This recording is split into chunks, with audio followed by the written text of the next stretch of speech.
Hi there, welcome once again to the Dukascopy TV studio. I'm Ben Jones. Alongside me to discuss trade across the globe is Erwan Berthelot. Erwan, thank you very much for coming in today. Thank you for inviting me. Not a problem. Now, we're well into the second half of 2014, and one of the main talking points thus far with regards to trade is the implementation of the WTO Trade Facilitation Agreement. Now, you've previously spoken about this topic, but can you elaborate on where things stand now with regards to the implementation? Sure. Well, unfortunately, we're not as far as we could hope for in terms of implementing the Trade Facilitation Agreement, or TFA. Last week, the WTO General Council failed to adopt a draft protocol of amendment that would have paved the way for proper implementation of the TFA by July 2015.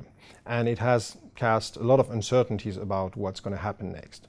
Let's take a look back at what happened. As you will remember, the agreement reached in Bali last year was largely an agreement of the text, yet it included also some modalities and deadlines for WTO members to adopt a protocol of amendment that would have allowed the TFA to become a proper and integrant part of the WTO agreement.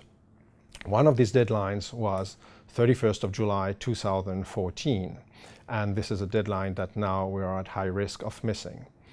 The reason, or the main reason behind the rejection of the draft protocol has actually little to do with trade facilitation. India in particular has been the WTO member objecting and rejecting the draft protocol despite the fact that it participated in its design and in the discussions leading to its drafting. The key reason behind the rejection is that India is not satisfied with the pace at which progress has been made on other Bali issues, especially the permanent derogation for developing country agricultural subsidies that they rely on for food security programs. And unfortunately, the failure to adopt the draft protocol is going to send a very negative signal to the world economy and with respect to the future of world trade, because it stands in stark contrast to the enthusiasm generated by the deal reached in Bali last year. As mean of background, trade facilitation is seen as one of the areas where really significant concrete benefits could be obtained and gained for business operators. Its benefits are estimated to be in the range of 3,050 to $1 trillion, and it could bring an increase in global GDP as high as 5%, depending on estimates. So it is big, and it is currently uncertain whether business operators one day will be able to enjoy the benefits from the agreement. Now, there are various steps being taken. Pressure, of course, is high on India. US Secretary of State John Kerry is currently, as we speak, in India trying to break the deadlock with senior Indian officials.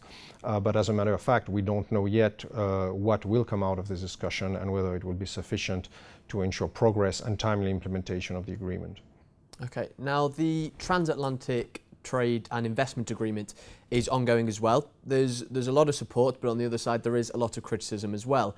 So are we any closer to this becoming a reality? Well, as you know, it is a difficult and very wide-ranging negotiation. So from the beginning, I've been skeptical about the deadlines announced by both the US and the European sides, which referred to a conclusion or possible conclusion of the negotiation within something like a year or maximum two. There has been progress, obviously, and a sixth round of talks has just been concluded in Brussels. I think the negotiating parties are making progress. There have been various papers tabled in an attempt to align position, especially on regulatory issues for sectors such as pharmaceuticals, cars, cosmetics, and we are seeing progress there. But obviously there are still very contentious and sensitive issues as well in the area of regulatory alignment, but also on topics such as financial services, public procurement, and more recently an entire debate around investor-state dispute settlement. Especially in Europe, there has been a broad concern spreading out about this type of provisions, which would allow private investors to basically challenge measures that affect their investment through a kind of arbitration system. And the public opinion has been increasingly concerned that this may allow private interests to challenge public policy measures taken by governments, for instance, in the area of environment or consumer protection. And we've seen recently even EU member states' support for this type of provision being progressively withdrawn.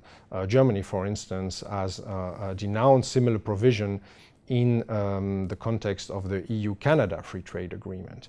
So this is getting increasingly contentious. The point I'm making is we're seeing some progress on the substance. We're still having public opinion and political issues that will need to be addressed and tackled before the negotiation can be hopefully successfully concluded. But in terms of timing, I believe that it will still take some time. As a matter of fact, outgoing Trade Commissioner Karel de Gucht has recently said that he was hoping that the Commission and the negotiators in general could wrap up the technical issues by the end of this year and would save the more political sensitive issues for 2015. So that points already clearly at a possible extension and expansion of the negotiation well into 2015. Okay, now looking ahead, if this agreement were to come into fruition, how would it affect trade? Do you think the potential cons would be outweighed by the pros?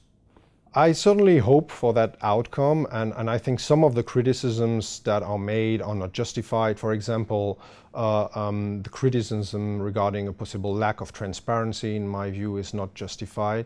I think it's probably one of the most transparent negotiations that the European Commission has conducted so far.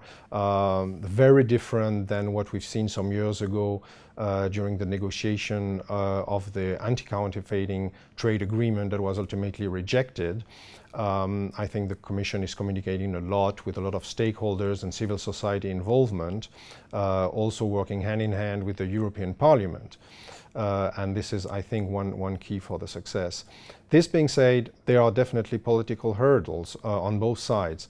One of them, for instance, in the US is the fact that the US President, Barack Obama, doesn't have the so-called fast-track authority to adopt or submit to Congress for adoption the agreement without the possibility to amend. And without this fast-track authority, it could be very difficult to have a successful conclusion and adoption of the agreement, even if the negotiation is successfully concluded at some point. Similarly, political constraints on the EU side will have a new European Commission by the end of the year. We don't know yet who the next trade commissioner is going to be. He or she will have to deal with the newly elected European Parliament, which I said intends to play a role. And even though it's putting increasing pressure on the Commission, it may also actually make it more difficult for the European Parliament to reject bluntly an agreement in which it has been involved.